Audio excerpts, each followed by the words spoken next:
भगत सिंह और उनके जितने प्रकार के उसी विचारधारा के लोग, वो बोले दो दल बन गए, गरम दल, नरम दल।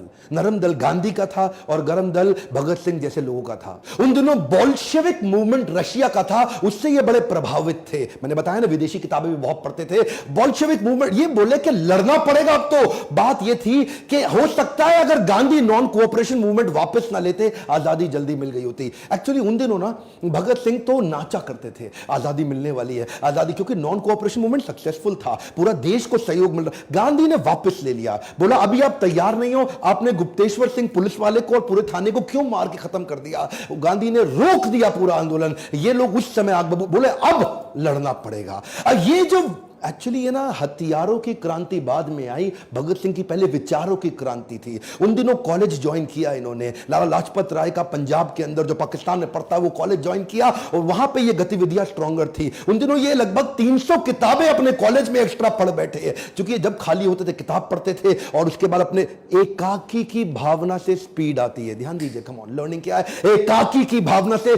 इसीलिए तो शहीद भगत सिंह ने 23 साल की उम्र तक वो सब कर दिया जो आज लगभग 90 साल के बाद भी हम उनको याद कर रहे हैं। 1924 में ये लगभग 17 साल के थे, मां ने शादी की तैयारी कर दी। ओए बेटा शादी कर ले, ओए कुड़ी बड़ी सोनी है, ओए बेटा शादी कर ले, तेनू रोटी खवाएगी, ओए शादी कर ले, तेरा ध्यान रखेगी। मां बोलती रह गई और ये क्या बोले, दुल्हन मेरी दुल्हन नहीं होगी, आजादी ही मेरी दुल्हन होगी। रातों रात चिट्ठी लिख के भाग गए, मां रोती थी, अकेली पड़ गई। क्यों ऐसा होता है कि भगत सिंह की जब बात हो तो हम चाहते हैं पड़ोसी के बच्चे के घर पैदा हो, अपने घर पे सब कुछ छोड़ के। ये वहां पंडित आजाद की टीम को ज्वाइन कर लिया और जाके क्या बोले, अब एकाकी की भावना। जानते हैं शुरू में तो बचपन में बड़े एक्साइटमेंट में रहा करते थे, कुश्ती लड़ते थे, अभिनय का शौक रखते थे, लेकिन एकाकी की भावना के चलते 1925 में इन्होंने, अभी 18 साल के हुए थे, काकोरी कांड की तैयारी कर ली। काकोरी कांड को उन्होंने सफल बनाया, पैसे की जरूरत थी, अंग्रेजी खजाने को लूट लिया और लूटने के बाद अच्छा पकड़े गए, उसे पकड़े गए अशफाक उल्लाह खान और राम प्रसाद बिस्मिल, इन दोनों को फांसी हुई। 2 शह सवारों को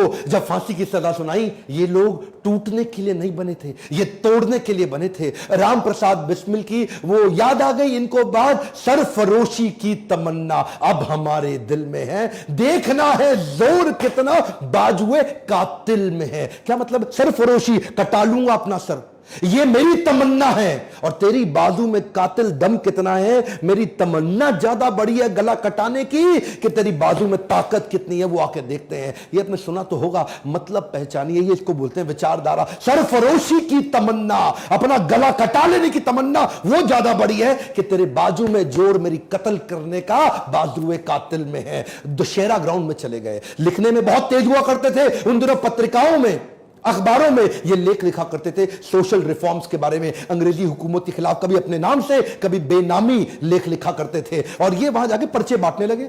दशहरा ग्राउंड में हजारों की भीड़ होती है, अपनी टीम तैयार करनी है, इनको लोग जोड़ने हैं, अंग्रेजी हुकूमत के खिलाफ पर्चे बांटते पकड़े गए, वहां बम फोड़ के भागने लगे, फिर पकड़े गए। और इस बार इनसे अच्छा कोर्ट जानती थी कि इसको छोड़ना नहीं है, पुलिस जानती थी अंग्रेजी हुकूमत छोड़ना नहीं है। जब बेल की बात करी, 60,000 रुपए मांग लिए।